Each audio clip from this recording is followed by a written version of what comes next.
تو اس لیے قوم کو یہ سمجھنا پڑے گا، یہ وہی جماعت ہے نواز شریف کی. یہ تو ایبسولوٹلی ناٹ ہوا میں کہتا ہے نا.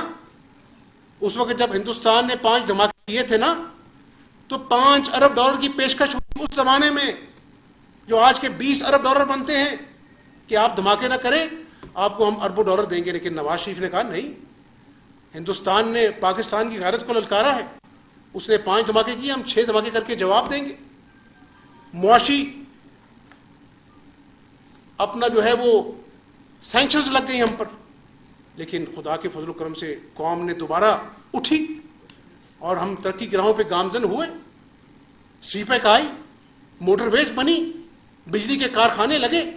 تو یہ قوم کو باور یہ کرانا چاہتا ہوں کہ ہمارے پاس کوئی جادو کی چھڑی نہیں ہے، لیکن جب جب قوم کو مسلم لیگ نون کی ضرورت پڑی، مسلم لیگ نون نے آگے بڑھ کر اس قوم کا مستقبل سنوارا. خدا کے فضل و کرم سے قوم نے ہمارا ساتھ دیا. آج بھی بتاتا چلوں کہ میں نے یہاں پر نہیں رہنا، انہوں نے یہاں پر نہیں رہنا. ہمارے بچوں نے اس ملک میں پھلنا پھولنا ہے، اس ملک نے ترقی کرنی ہے. آج کے کڑوے فیصلے، کسی کے بچھائے ہوئے جال، ان کو نہ کاٹا گیا تو کل کو یہ خدا نہ خواستہ پاکستان کو ناقابل تلافی نقصان پہنچا دے گے. میں گیا، چونیا گیا. وہ باپ جو تھا نا، وہ اپنے بیڈ سے اتر کر، وہ بچی بیٹھی تھی قرآن کی تعلیم حاصل کرنے جاتی تھی، اس نے کہا حمزہ شہباز تم اتنے آ گئے ہیں، اس طرح ہاتھ جوڑے، پیروں میں پڑ گیا. میں نے کہا مجھے گناہ گار نہ کرو. کہتا ہے مجھے پیسے نہیں چاہیے. ایک کمرے میں تھے اور تندور کی طرح گرم تھا. اس کی بچیاں تھیں 5، ایک بچی کے ساتھ زیادتی. اس نے کہا حمزہ شہباز انصاف دلا دو مجھے. ادھر 48 گھنٹے سے میں یہاں بیٹھا ہوں، مجھے شوق نہیں ہے، اس کی انا کی تسکین نہیں پوری ہو رہی. میں نے اٹک جانا تھا.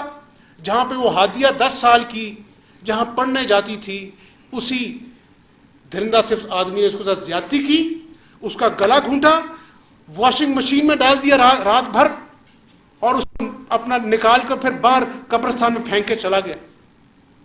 گرفتار ہے، میں اس کے پاس جانا تھا. 48 گھنٹے میں یہ تماشا میں برداشت کر رہا ہوں. مجھے کیمرے سیشن کا شوق نہیں ہے، مجھے یہ شوق نہیں ہے کہ میڈیا بتائے کہ حمزہ شہباز داد رسی کے لیے پہنچ گیا. نہیں، قیامت والے دن جب محشر میں میدان لگے گا تو شاید جو دلوں کے حال جاننے والی ایک ہی ذات ہے اللہ تعالیٰ، وہ کہے گا کہ حمزہ شہباز تم نے یہ کام کیا، کسی کی بچی کی زیادتی ہوئی تھی، تم نے اس کو انصاف دلایا، تو تمہارے اپنا جو ہے نا وہ گناہ بخش دیے جائیں گے. تو شاید میں کہوں کہ میں کامیاب ہو گیا ہوں. یہ 74 سال ہو گئے. یہ سیاست کا سوال نہیں ہے، قوم سن لے، یہ سیاست کا سوال نہیں ہے، یہ ریاست کا سوال ہے. اب اس ریاست کو بچانا ہے. آپ نے شوق پورا کر کے دیکھ لیا عمران نیازی. نیا پاکستان کیا بننا تھا، پرانا پاکستان بھی دفن کر دیا. اب اس قوم کو آگے چلنے دو. شرافت، تحمل مسلم لیگ نون کا وتیرہ ہے، لیکن جب جب قوم کے اداروں پر، اس سسٹم پر تم خودکش بمبار بن کر کوئی وار کرنا چاہو گے تو مسلم لیگ نون اور یہ عوام سیسا پلائی دیوار کی طرح تمہارے سامنے کھڑے ہو جائیں گے. اور میں کوئی ارسطو نہیں ہوں، لیکن ایک پاکستان کے سب سے بڑے وزیر اعلیٰ کے ناطے اگر تم نے دوبارہ بھی لانگ مارچ کرنا ہے کرو، سیاسی شو لگانا لگاؤ. اگر انتشار پھیلاؤ گے تو میری پاکستانی کا تقاضا ہے کہ ہم قانون کے آہنی ہاتھ جو ہیں وہ تمہیں جکڑ لیں گے اپنے بازو کے اندر. اس ملک کا احساس کرو جہاں پر تم انتشار پھیلا رہے ہو، جہاں پر گھر گھر بھوک ہے، بچے بے روزگار ہیں، معیشت تباہ و حال ہے، اور تمہارے کھیل تماشے ختم نہیں ہو رہے. انشاءاللہ جس طرح کل آپ نے سنا 4 سال ہسپتالوں میں دوائیاں نہیں ملتی تھیں. صحت کارڈ لوگ لے کے اندر آتے تھے، وہ کہتے تھے جاؤ جاؤ صحت کارڈ کی ضرورت نہیں ہے، دوائیاں باہر سے خرید کے لے کے آؤ.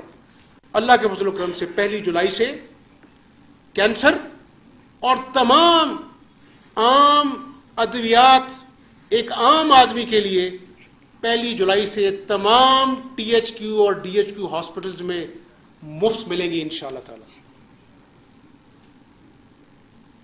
اور میں نے کہا ہے اپنی انتظامیہ سے کہ میں کسی کی سفارش نہیں کروں گا.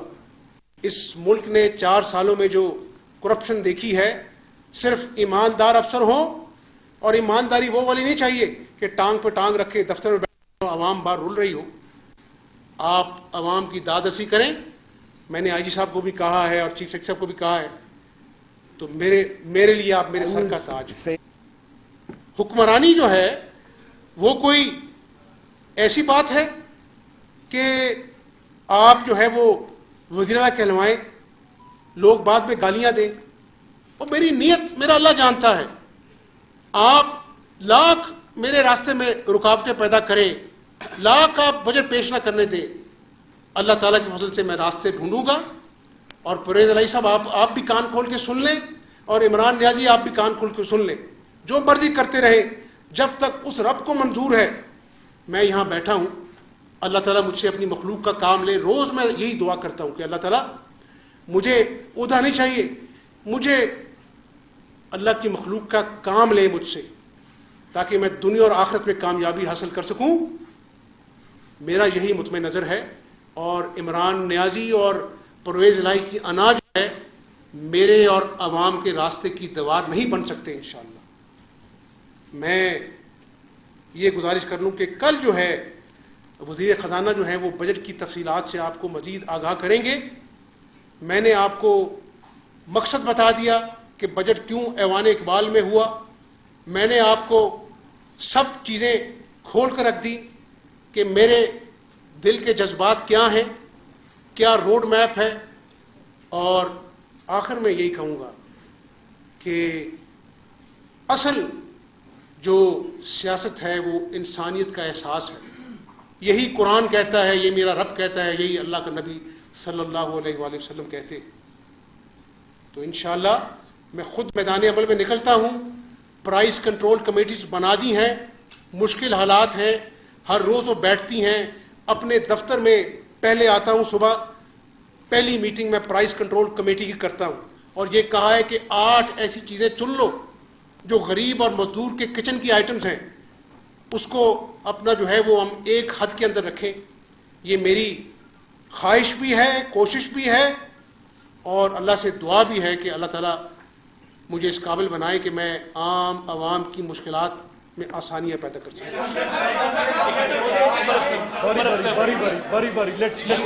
ایک عمر اسلم آپ کریں پہلے باری باری. حمزہ صاحب 2 دن کے بعد بالآخر جو ہے وہ بجٹ پیش ہو گیا, لیکن پنجاب اسمبلی کے لیے ہوا ایوان اقبال میں ہوا. 600 سے زائد پچھلے سال جو ہے وہ پنجاب اسمبلی میں بھرتیاں ہوئی, اور وہ بھرتیاں آپ کے ساتھ جو صوبائی وزراء بیٹھے منڈی بہاؤدین اور گجرات سے ہوئی, ان کے خلاف بھی کوئی انکوائری کریں گے آپ لوگ؟ اور دوسرا, صدر پریس گیلری اخلاق باجوہ کو جو ہے وہ صرف ایک جائز احتجاج کرنے کی وجہ سے بیٹ ان کے ادارے نے چینج کر دی. اتنا صحافیوں کے اوپر پریشر ڈالنا, آپ ہی سمجھتے کہ یہ صحافت پر دھن لگائی جا رہی ہے؟ پاکستان مسلم لیگ کاف کی قیادت کی جانب سے 34 اسمبلی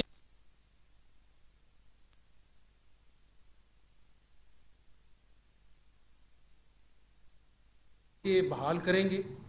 اور جس طرح یہ بھرتیوں کی بات کی, یہ وہی بھرتیاں ہیں جنہوں نے اسمبلی کے اندر اپنے ممبر پر غنڈہ گردی کی. تو انشاءاللہ ان کا احتساب بھی ہوگا, ان کو کٹہرے میں پیش بھی کیا جائے گا. سر یہ بتائیں کہ اس دفعہ بھی اپوزیشن کی اسٹریٹجی تھی کہ پنجاب اسمبلی میں ہنگامہ نہیں کی ہے. ہم نے دیکھا کہ ملک احمد خان صاحب, اویس زرداری صاحب, عطا طارق صاحب مذاکرات کرتے رہے مگر ناکام رہے. انہوں نے ایون کہ یہاں تک کیا کہ عطا طارق صاحب کو کہا کہ باہر چلیں تاکہ ان میں شدت آئے. اور دوسری چیز یہ پوچھنی ہے, یہ سب آپ نے دی تھی کہ تمام جو مذاکرات معاملات ہیں وہ کچھ اسلوبی سے طے کیے جائیں تاکہ اگر ہنگامہ ہوگا تو بجٹ بھی پیش کیا جا سکے گا. پھر ایوان اقبال پیش کیا گیا. مگر جو ہم سنتے ہیں کرپشن کی کہانی ہے کہ صوبائی وزراء جو سابق حکومت پہ تھے پنجاب کے, ان کے خلاف کب مقدمہ درج ہوں گے؟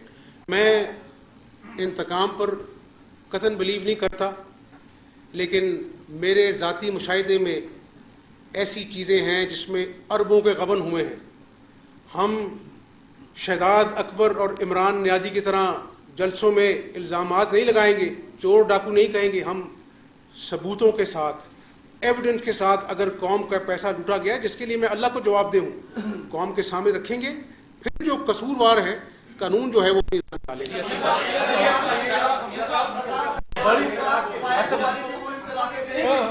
حسن آپ باری باری آپ کر لیں. حسن آپ کریں. جن کو آپ راجہ انٹر کہہ رہے ہیں, جو بکری صاحب, ان کی ہمیشہ سے یہ کوشش رہی ہے کہ کام کرنے کے بعد بیک ڈور رابطے کر کے دوبارہ بھائی بھائی کے لیے ہاتھ بڑھاتے ہیں.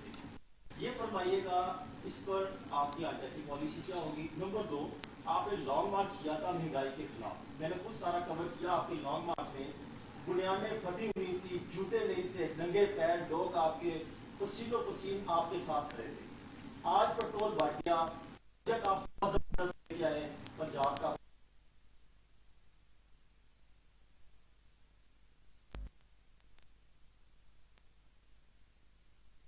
میں یہی سوچتا رہتا ہوں, لیکن اس طرح میں نے گزارش کی کہ ایک طرف قوم کو خوشخبری سنائی جا رہی تھی کہ پیٹرول میں سبسڈی, دوسری طرف IMF کے گھٹنے پکڑ کر یہی کہا جا رہا تھا کہ ہم تمام سبسڈی ختم کر دیں گے. یہ پرانے معاہدے ہیں جو IMF کا جب تک پیکج بحال نہیں ہوگا, انٹرنیشنل ڈونرز جو ہیں وہ بھی پاکستان کو پیسے نہیں دیں گے, یہ وقت گزر جائے گا. آج ابھی 3 مہینے ہوئے ہیں اور میں نے کہا کہ 3 مہینے بعد ہمیں یہ بجٹ دینا پڑا. میں نے کہا کہ ہم چاہتے تو ہم بھی کہتے جی کوئی اور آ کے کرے, لیکن اللہ کو جواب دینا تھا. تو انشاءاللہ یہ مشکل وقت گزر جائے گا, دوبارہ سے اپنا جو ہے معیشت اپنے پیروں پہ کھڑی ہوگی, اور اللہ نے چاہا جب الیکشن ہوں گے اپنے وقت پہ تو انشاءاللہ ہم عوام کو ریلیف دے چکے ہوں گے. پرویز صاحب آپ باری باری یار شاؤٹ نہ کریں. پرویز صاحب آپ کریں.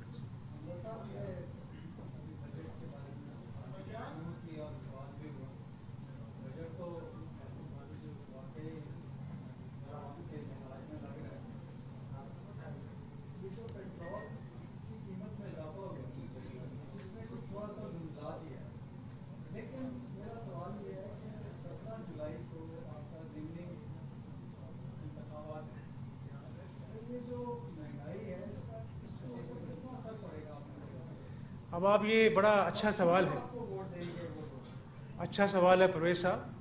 اس کا جواب یہ ہے, ہم بھی چاہتے جس طرح اپنا جو ہے نا, مجھے آپ بتا دیں کہ کسی امیر ترین ملک میں بھی Pakistanis are present in every nook and corner of the globe, and we contribute to all walks of life internationally as well. But wahan bhi Pakistani students, I was one far more recently than much of you, are a large segment of the population of international students at any given university in the United Kingdom, in the United States, and even in many universities in the East. And that means that if we were to effectively engage the intellectual capital of Pakistan within and without the country, particularly to engage with the youth who have a stake in our future, but also those who've reached the pinnacle of their careers and have gained a lifetime of experience. If Pakistan was to conduct informed, I'd say foreign policy, but actually informed policy making in general, that was a result of a healthy and open debate and dialogue, we would be better for it as a country. So I would very much like for the Foreign Office to at least work in close coordination with your institute and engage the hard-working individuals over here, not necessarily saying that everybody will agree on all topics, but surely with your contribution and with your input, we can conduct a far more informed foreign policy. And the importance of foreign policy, I don't need to remind all of you. It not only is a question of Pakistan's national interests, our security interests, or our economic interests as a theoretical subject, but it has a direct impact on the lives of every single Pakistani. And the Pakistan's discourse on foreign policy, unfortunately, does not rise to the level that is necessary, particularly in the public domain, to educate the people of Pakistan, to explain to the people of Pakistan the actual context of our foreign policy, what is happening in the world today and how it affects your lives. We like to paint the world in black and white, in good and evil, and perceived concepts of what is in our national interest based on a narrow perception of nationalism and patriotism. And what one must understand is, if one is truly patriotic, then one is ready to do whatever is necessary to safeguard the interests of the people of Pakistan, to advocate for the interests of peoples of Pakistan, and achieve what is strategically necessary in your country's interest. I would argue that recently we have continued to go down this path in an extremely unhealthy manner that has actually had a direct negative impact not only on Pakistan's foreign policy, not only on Pakistan's national security or national interest, but also on the health of our economy and the lives of the average Pakistani. If I was to sum up the conduct, I'm talking about the political conduct, not the Foreign Office conduct. It's very professional. It genuinely is. But the political conduct of our foreign policy, and frankly quite a lot of policies, has been one of cutting one's nose to spite one's face. And it requires all of us to have a deep rethink about where we stand in the world today and where we would like to see ourselves in the next 10 years, in the next 20 years, in the next 50 years, in the next 100 years. And are we as a nation, are we as a country doing all we can to position Pakistan, if not today, then tomorrow, in the best place for its people? And I would argue, unfortunately, we are not. Pakistan's, as sort of stated in your presentation, Pakistan's foreign policy is far more affected by the development of geopolitical events than many other countries. Pakistan's geographical location is such that we are positioned in a place that means that the developments of geopolitical effects have affected Pakistan directly in the past and will continue to do so in the future. Our neighbor to the north is China, our all-weather friend. Whether we like it or not, we will never be able to change the fact that India is also our neighbor. And on the other side, we have Iran, from where I've just returned on my first official visit as foreign minister, and of course Afghanistan. So it is very easy to see that the development of global geopolitical events have had a direct impact on Pakistan. But have we been conducting ourselves in a way that engages with these challenges, sees them as not only challenges but also an opportunity. I don't think we have been. Or if we have been, I'm sure we've been trying to, but there's a lot more potential which is just waiting to be unlocked. Diplomatically, economically, culturally, politically, we believe that engagement is the answer. When I say we're cutting our nose to spite our face, I mean that if we're not even going to try and engage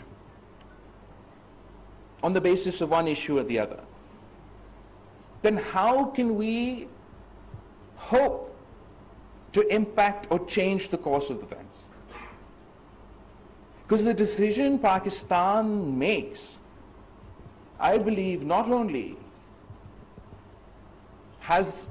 it will change the course of events or the direction that our country will take, our people will take, our economy will take, but the decisions that Pakistan takes and its conduct will directly impact world events.